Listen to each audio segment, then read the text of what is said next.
Hello everybody, my name is RJ Petrusha, and today I'm going to be taking you through 10 tips on getting back on track in the gym. I am a regional personal training director for 10 large fitness and wellness centers located in New Jersey. My background is that I have a bachelor's and master's degree in exercise physiology. So today for these tips, we are going to be focusing primarily on the exercise components of health and wellness. Nutrition, sleep, hydration will all be very important components to the topics we discussed today, but for the purposes of this video, we will be talking about exercise.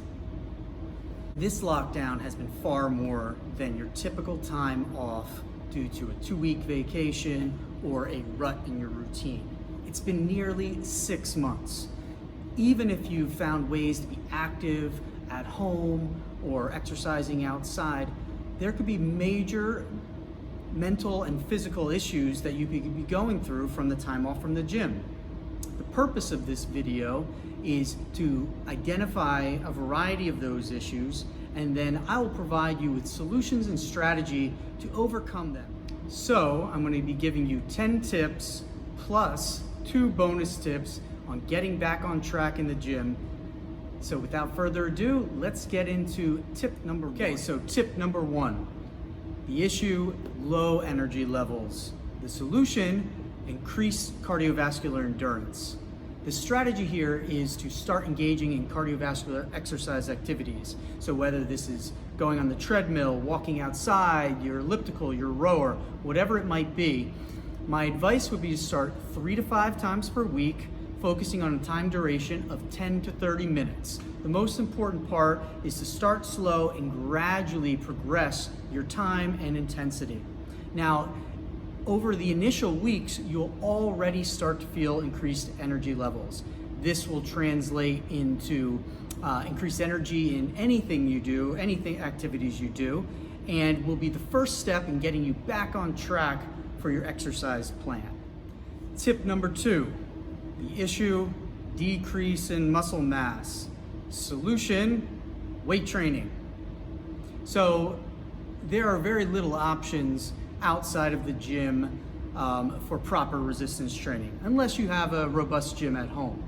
So when coming back into the fitness center, you'll most likely have decreased strength and decreased muscle mass. Now, it's important to start slow and steady as well with this. I would suggest starting off 2 to 3 times per week on weight training, and then gradually building up to 3 to 5 times. Now, with this decrease in muscle mass, you most likely lost strength, as I mentioned before. So start your intensity lower. I would say 80% of what you were doing before or lower. Do not worry, your muscles do have that muscle memory that everybody talks about, but in order to be safe and to decrease the load on your joints in the initial phases, you want to start off gradually. Now, as you do this, you might not see results as quickly as some other aspects of exercise to your actual muscle mass, but you will start feeling stronger quickly.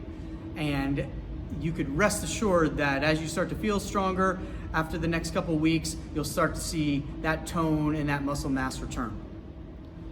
Okay, tip number 3.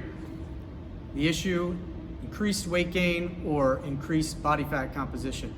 Now, most of us had little access to gyms over the lockdown, and you're more than likely to have either increased your body fat percentage or maybe even your overall weight.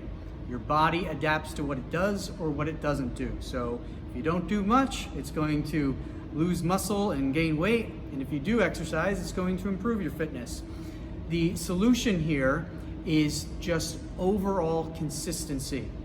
Okay, so what I'd like you to do is combine the 2 tips and strategies that we've already talked about and come into the fitness center 3 to 5 times per week, 2 to 3 of those consisting of weight training exercises, and anywhere from 3 to 5 of those days consisting of cardiovascular exercises.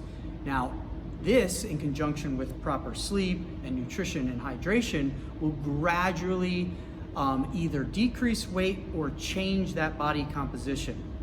This might take up to 1 to 2 months, but rest assured all your hard work will be rewarded. Okay, tip number 4, the issue, lack of mobility, and you're feeling stiff and achy. The solution: mobility exercises, stretching exercises, and consistency with them. Now, before I mentioned, your body adapts to what it does or doesn't do. So if, for example, during the lockdown, you were sitting around and watching a lot of Netflix or just not being active, your body is probably in a very stiff state. Now, it's going to be important when you're coming back into the gym to do these exercises gently and progressively. So you want to be doing stretching, foam rolling, proper warm-ups and cool downs, just being active in general. The great thing is, though, that you can feel better right away, like right within a week. You can start to feel more mobile and less stiff. Now, I would suggest trying to incorporate these exercises every day if you can, but at least on the days that you come in and exercise. Group exercise classes, such as yoga and Pilates, are also excellent social methods of remobilizing yourself. Now, it's very important to note, if while doing any of this, you experience any pain or discomfort, always seek medical professionals' guidance before pushing the exercises further or continuing. So that's tip number 4. Tip number 5, the issue: weakened immune system. Solution: moderate exercise. Now, in addition to proper sleep, nutrition, and hydration, exercise plays a vital role in supporting and boosting the immune system. When you exercise, it circulates more lymphocytes, aka your white blood cells. These consist of B cells, T cells, and natural killer cells, which prevent bacterial and viral infections in the body, but also combat these infections once they do occur. Now, as you age, this becomes even more important because there's a natural decrease in your immune system. This can be compounded further with chronic conditions. Now, another benefit of exercise is that it reduces stress, which also can decrease your immune system. Remember that I'm talking about moderate exercise. Exercising too vigorously and wearing yourself out can actually have the opposite effect. Bonus tip number 1, the issue: wearing a mask. The solution: adapting your exercise routine. Now, like all businesses, when the gyms open back up, everyone will be required to wear a mask. Now, masks will reduce the flow of oxygen and make exercising more difficult. If you have a medical condition where it's unsafe to wear a mask, you should consult with your doctor before exercising. Now, this adaptation, similar to some of the other tips we talked about with readapting to the gym, you should already be lowering your intensities down. So with the mask, you need to take that into account as well. When exercising, doing weights, it'll probably be a little bit easier than exercising doing cardio. My personal experience with weights was that it took me only about 2 or 3 workouts until I was exercising at normal capacity. With cardio, if it presents more of a challenge, in the gym, I would lower your intensity, whether it's duration or how fast you're going, and maybe save your harder, more intense workouts for outside. Thank you for watching my video on 10 tips on getting back into the gym after lockdown. If you have any further questions, feel free to comment on this video, like the video, or send me a message. Otherwise, have a great day, and I hope to see you soon back in the fitness centers. Thank you.